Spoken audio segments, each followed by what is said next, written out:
Hello বন্ধু, welcome back to channel. কেমন আছো তোমরা সবাই? আশা করি সবাই ভালো আছো। আমরা বেশ ভালো চলে এলাম নতুন একটা ভিডিও নিয়ে। তো আজকের ভিডিওটা হচ্ছে চিলি মাশরুম। অনেকেই মাশরুম খাও, অনেকেই খাও না। আমি সেরকম একটা খাই না, কিন্তু সেদিনের মাশরুমটা এমনভাবে রান্না করা হয়েছিল যার ফলে দারুণ লেগেছিলো আর কি। তো তোমরা একবার ট্রাই করে দেখো, আশা করি তোমাদের সবারই ভালো লাগবে। তো প্রথমে দেখো কী কী নেওয়া হয়েছিল: মাশরুম, তারপরে পেঁয়াজ পাতা, তারপরে টমেটো, যেসব জিনিস লেগেছিলো তো সেটা তোমাদের দেখিয়ে দিলাম। এবার আস্তে আস্তে মাশরুম করার রেসিপিটা শুরু হচ্ছে। তো প্রথমে দেখো বিভিন্ন রকম যে কটা সবজি কেটে নিয়েছিলো, ক্যাপসিকাম, তো সেগুলোই ভেজে নেওয়া হলো। তার আগে তেল দিয়ে রসুন দেওয়া হলো। এবার বিভিন্ন রকম সবজিগুলো ভেজে নেওয়া হলো। তো দেখো দেখতে কিন্তু ভীষণ কালারফুল লেগেছিলো। তোমরা যারা এখনও ট্রাই করনি বা যারা খাওনি, আমি বলবো যে একবার করে খেও, অবশ্যই তোমাদের ভালো লাগবে। এটা নিরামিষভাবে কিন্তু তৈরি হয়েছিল। হ্যাঁ, এবার তোমরা অনেকেই বলতে পারো পেঁয়াজ পাতা আছে, পেঁয়াজটা তো নিরামিষ নয়। তো ঠিক আছে, এটাকে অনেকে হয়তো পেঁয়াজ পাতাটা নাও দিতে পারো, বা দিলে টেস্টটা হয় আর কি।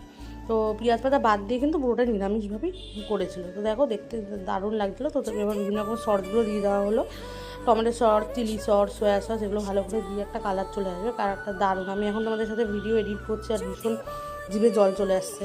তো যাই হোক, খেতে দারুণ হয়েছিল। আমি কিন্তু সচরাচর এই প্রথমবার মাশরুম খেয়েছি এরকম বাড়িতে রান্না করা।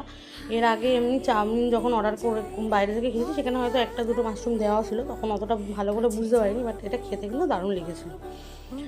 তো এখানে একটু মটরশুঁটিও দেওয়া হয়েছিল, তোমরা দেখতে পারলে। তারপরে এই যে কাশ্মীরি যে লঙ্কার গুঁড়ো, সেটা দেওয়া হলো এটা কালারের জন্য, আর দেওয়া হলো কর্নফ্লাওয়ার। এবার ভালো করে নাড়াচাড়া করে, তো এবার যে মাশরুমগুলোকে ভেজে নেওয়া হয়েছিল সেগুলোকে দিয়ে দেওয়া হবে। দিয়ে একটু ঢাকা দিয়ে রেখে, তারপরে ওপর থেকে ধনেপাতা কুচি দিয়ে গরম গরম পরোটার সাথে তোমরা সার্ভ করে নিতে পারো। দারুণ লাগবে। ওটা পরোটা রুটি এগুলোর সাথে বেশি ভালো লাগবে। আর যারা যারা এখনও আমাদের চ্যানেলটাকে সাবস্ক্রাইব করো না, সাবস্ক্রাইব করে দিও।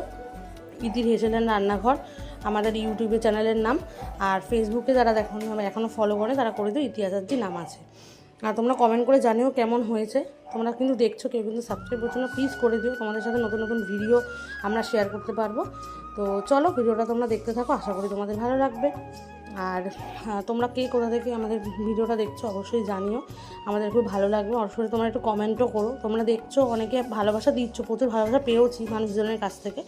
তো আরও চাই ভালোবাসা তোমাদের থেকে, যাতে আমরা আরও অনেক নতুন নতুন কিছু জিনিস তোমাদের সাথে শেয়ার করতে পারি। তো দেখো যে পরোটা রেডি আমাদের। এবার পরোটার সাথে দিয়ে বড়মশাইকে দিয়েছিলাম। তো ও খেয়ে বলেছিল দারুণ হয়েছে। তো আর আজকে কিন্তু রান্নাটা ওই করেছিল। তো চলো, আজকের মতো ভিডিওটা এখানে শেষ করছি। দেখা হবে নতুন একটা ভিডিওতে। সবাই ভালো থেকো, সুস্থ থেকো। অনেক অনেক ভালোবাসা তোমাদেরকে। আর তোমরা কিন্তু জানিও যে কেমন হয়েছে, আর একবার ট্রাই করে অবশ্যই তোমরা খেও, তারপরে অবশ্যই জানিও। তো চলো, আজকের মতো টাটা।